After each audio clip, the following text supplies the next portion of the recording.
Lo percaya nggak, kalau ada dunia lain yang hidupnya berdampingan sama kita? Bukan dunia jin, bukan juga dunia hantu. Tapi dunia makhluk bunian. Makhluk yang katanya tinggal di dimensi sebelah. Cantik, sopan bahkan mirip manusia. Tapi kalau lo ngelihat mereka, lo bisa hilang. Beneran hilang. Cerita ini kejadian di pedalaman Sorong, Papua Barat. Tempat di mana hutan masih lebat, dan jalanan belum banyak disentuh teknologi. Gue pikir ini cuma mitos, sampai temen gue sendiri, Ardi, hilang tanpa jejak dan satu-satunya petunjuk, cuma rambut panjang wangi di atas batu. Gue ceritain ini bukan buat nakut-nakutin, tapi supaya lo hati-hati. Karena siapa tahu, lo juga pernah ngeliat dia. Makhluk cantik yang berdiri diam di pinggir hutan, senyum dan nunggu lo nyamperin. Ini dia kisah lengkapnya. Bunian Sorong, makhluk cantik dari dimensi sebelah. Lo pernah dengar soal makhluk bunian? Gue dulu juga nggak percaya. Katanya mereka bukan hantu, tapi entitas dari dimensi lain. Bukan jin, bukan tuyul, bukan genderuwo. Mereka ini lebih kayak manusia, tapi beda. Cantik, katanya. Lembut. Suaranya halus, sikapnya sopan banget.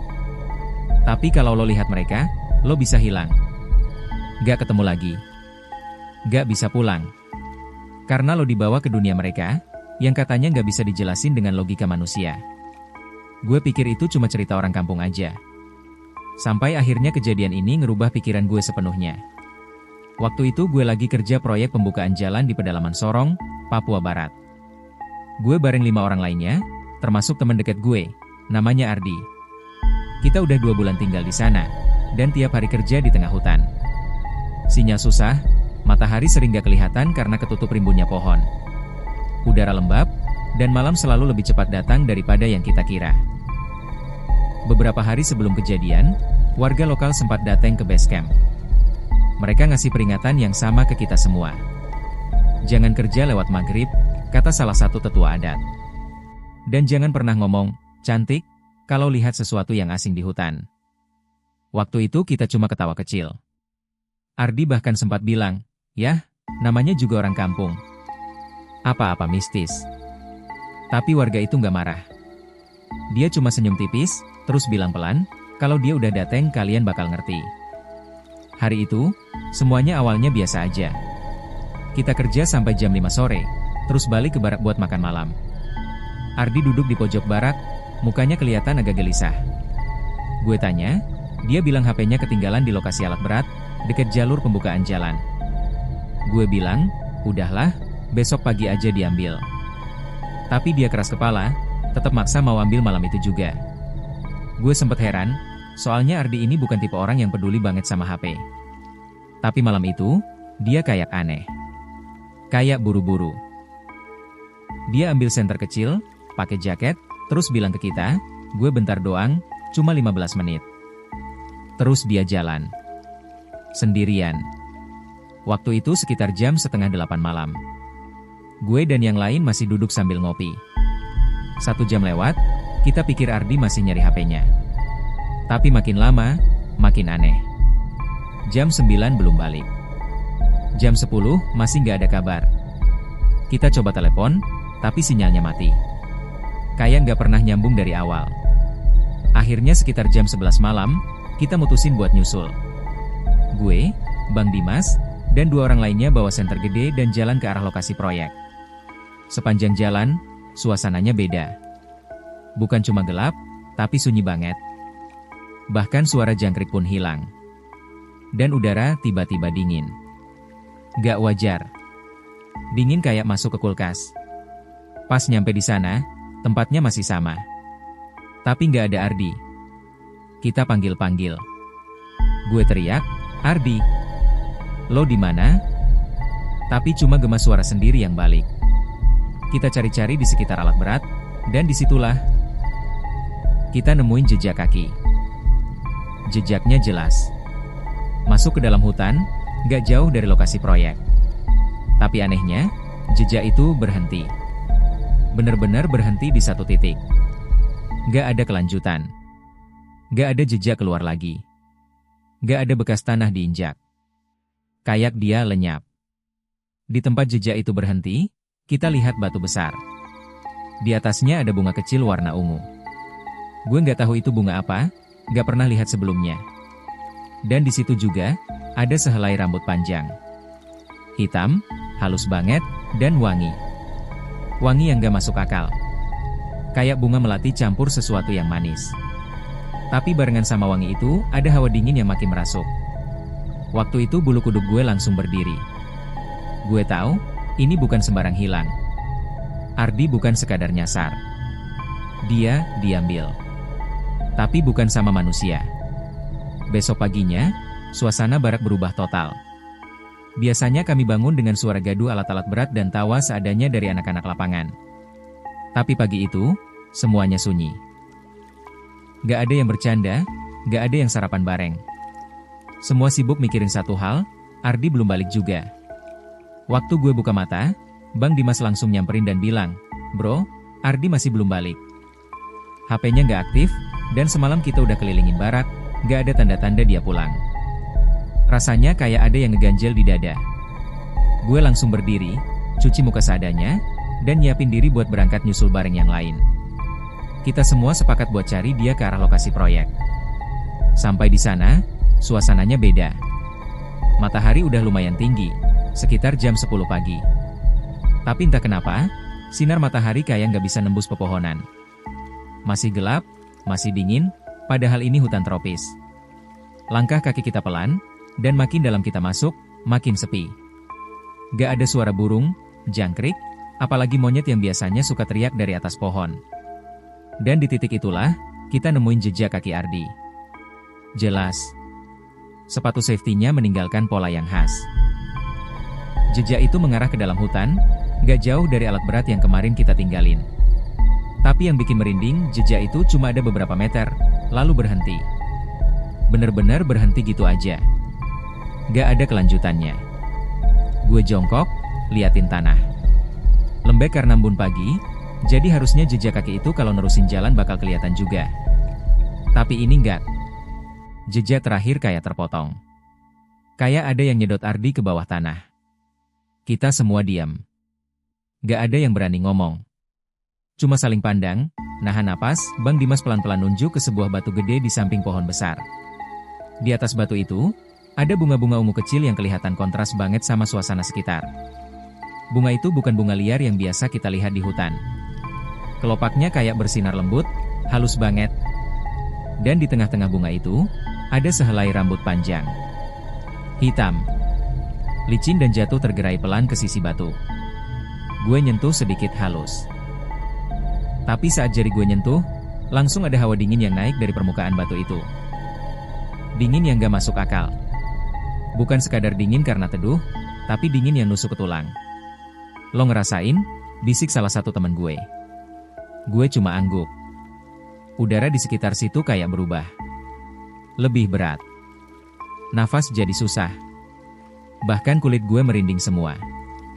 Gak ada angin, tapi dedaunan di sekitar batu itu goyang pelan, kayak ada yang gerak, padahal gak ada siapa-siapa.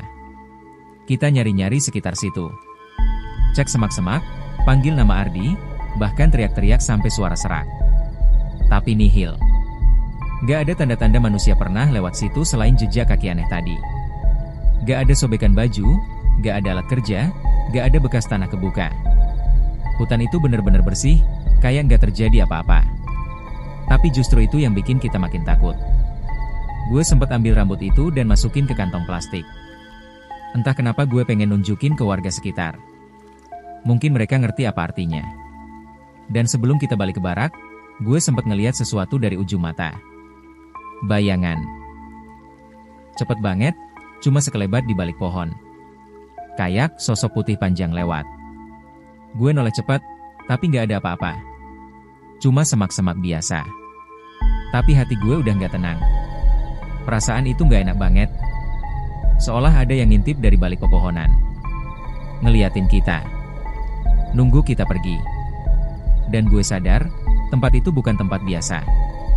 Ardi gak hilang karena nyasar. Dia diambil. Entah sama apa. Tapi bukan manusia. 3 hari sejak Ardi hilang, suasana di base camp makin suram. Kerjaan mulai keteteran karena semua orang kehilangan semangat. Yang biasanya rame pas makan malam, sekarang cuma sunyi. Masing-masing larut dalam pikiran sendiri. Tapi kejadian yang bikin semua makin yakin kalau hilangnya Ardi bukan hal biasa, datang dari cerita Bang Dimas. Waktu itu sore, sekitar jam 5. Gue dan 2 teman lagi beres-beres alat di tenda logistik. Bang Dimas yang biasanya bantuin operator alat berat, tiba-tiba datang dengan muka pucat. Dia duduk pelan, ngeluarin rokok, tapi tangannya gemeteran waktu nyalain korek. Gue langsung nanya, "Bang, kenapa?" Mukanya kayak habis lihat setan. Dia diam sebentar, ngambil napas panjang, terus mulai cerita. Katanya barusan, dia ke area gundukan tanah yang dekat hutan, lokasi tempat terakhir Ardi kelihatan. Waktu dia mau balik ke barak, dia lihat sosok perempuan berdiri di pinggir semak. Diam, gak bergerak. Gaunnya putih panjang, menjuntai sampai nyentuh tanah. Rambutnya juga panjang, nutupin sebagian wajah. Dia kira awalnya itu istri warga lokal yang lagi nyari suami atau anaknya yang kerja di proyek. Tapi yang bikin ngeri, perempuan itu gak bereaksi waktu dipanggil. Malah kayak gak denger sama sekali. Bang Dimas penasaran, dia jalan pelan-pelan ke arah perempuan itu. Tapi sebelum dia sempat dekat, sosok itu kabur. Bukan lari. Bukan juga menghilang kayak ditelan tanah. Tapi pelan-pelan larut. Kayak kabut kena matahari pagi. Menguap, dan hilang begitu aja. Waktu dia samperin tempat perempuan itu berdiri, gak ada apa-apa kecuali satu pohon besar. Di batang pohon itu, ada goresan tulisan. Bukan kayak ukiran pakai parang, tapi lebih halus, kayak digores jari. Tulisan itu cuma satu kalimat pendek. Dia udah milih untuk tinggal bersamaku. Bang Dimas langsung kabur balik ke barak, mukanya kayak orang kehabisan darah. Waktu dia cerita, gue langsung merinding. Tulisan itu jelas bukan buat sembarang orang. Dan yang paling nyangkut di kepala gue, tinggal bersamaku. Siapa yang ngomong kayak gitu? Besoknya, kita lapor ke kepala kampung. Salah satu tetua adat langsung datang ke barak. Namanya Pak Johanis. Umurnya udah 60-an, tapi matanya tajam. Waktu dengar cerita lengkap dari Bang Dimas, dia langsung tenangin semua orang, terus bilang kalimat yang gak pernah gue lupa. "Itu Bunian," katanya pelan. "Kalau dia udah nunjukin diri, berarti salah satu dari kalian udah terhubung sama dia. Mereka bisa lihat kita, bisa jalan di samping kita, tapi kita nggak akan pernah bisa lihat mereka, kecuali kalau kita tergoda." Gue nanya pelan, "Tergoda gimana, Pak?" Pak Johanis jawab sambil natap lurus ke depan, "Kalau kamu lihat mereka dan bilang dalam hati bahwa mereka cantik, kamu udah masuk dalam dunia mereka. Mereka akan buka gerbang." Dan katanya, berdasarkan semua tanda-tanda, rambut di atas batu, bunga asing, tulisan di pohon, Ardi kemungkinan besar udah diambil. Bukan buat disakiti, tapi buat dijadiin suami oleh salah satu makhluk bunian. Makhluk itu jatuh cinta, kata Pak Johanis. Dan cinta dari mereka, gak bisa ditolak. Gue duduk diam lama banget setelah dengar semua itu. Gak masuk akal. Tapi semua kejadian ini, semua tanda-tandanya, terlalu nyata buat dianggap kebetulan. Yang lebih bikin takut, kalau bunian itu masih ada di sekitar kita. Mungkin masih ngeliatin dari balik pohon. Dan mungkin mereka belum selesai milih pasangan berikutnya. Malam itu barak sepi banget. Teman-teman udah pada tidur, dan cuma suara kipas angin tua yang berisik muter jadi pengantar malam gue. Gue sebenarnya capek banget, badan pegel karena kerja seharian, tapi entah kenapa tidur gue gak nyenyak. Rasanya kayak ada yang ngawasin dari luar jendela barak. Tapi gue pikir, itu cuma pikiran gue aja yang mulai parno gara-gara cerita tentang bunian. Jam 2 dini hari, gue kebangun. Tapi bukan karena mimpi buruk atau suara binatang malam. Gue kebangun karena gue dengar suara. Suara yang udah lama gak gue denger, tapi gue hafal banget. Itu suara Ardi. Gue diam, duduk di tempat tidur, sambil nahan napas. Suaranya pelan, kayak orang bisik-bisik, tapi jelas banget masuk ke telinga gue. Bro, tolongin gue. Gue di sini, di bawah tanah, dingin banget." Suara itu pelan, tapi penuh rasa panik. Bukan cuma kayak suara iseng atau halusinasi. Ini nyata. Gue langsung lompat dari ranjang, nyari senter, dan keluar dari barak tanpa pikir panjang. Angin malam langsung nyambut gue, dingin dan lembab. Kabut turun tebal banget, bikin jarak pandang gak lebih dari 5 meter. Tapi suara Ardi makin jelas. Di sini, bro, gue di sini. Gue ikutin suara itu, jalan cepat ngelewatin pos penjagaan yang kosong, terus masuk ke arah lokasi proyek yang belum disenterin. Tanah di situ masih becek bekas hujan kemarin sore. Suara burung malam sesekali nyaring, tapi suara Ardi tetap terdengar, makin dekat, makin memelas. Gue sampai di area dekat gundukan tanah tempat terakhir dia kelihatan. Tapi waktu gue sampai sana, kosong. Gak ada siapa-siapa. Cuma kabut yang makin tebal dan hawa dingin yang gak wajar. Kayak lo lagi berdiri di dalam freezer. Gue celingak-celinguk, manggil pelan, Ardi. Ardi, lo di mana? Gak ada jawaban. Tapi saat gue senterin tanah sekitar, gue ngeliat sesuatu yang bikin gue langsung merinding dari kepala sampai kaki. Ada HP. Gue tahu itu HP Ardi. Layarnya masih nyala, baterai 89%. Gak retak, gak rusak. Kayak baru aja diletakkan di situ. Tangan gue gemetar waktu gue ambil itu HP. Layarnya gak terkunci. Tapi yang lebih bikin bulu kuduk gue berdiri adalah wallpapernya. Ada foto cewek. Bukan foto biasa. Wajahnya cantik banget, kulit putih pucat, rambut panjang, tapi matanya hitam, pekat. Kayak dua lubang kosong tanpa bola mata. Kayak jurang gelap yang narik lo buat jatuh ke dalam.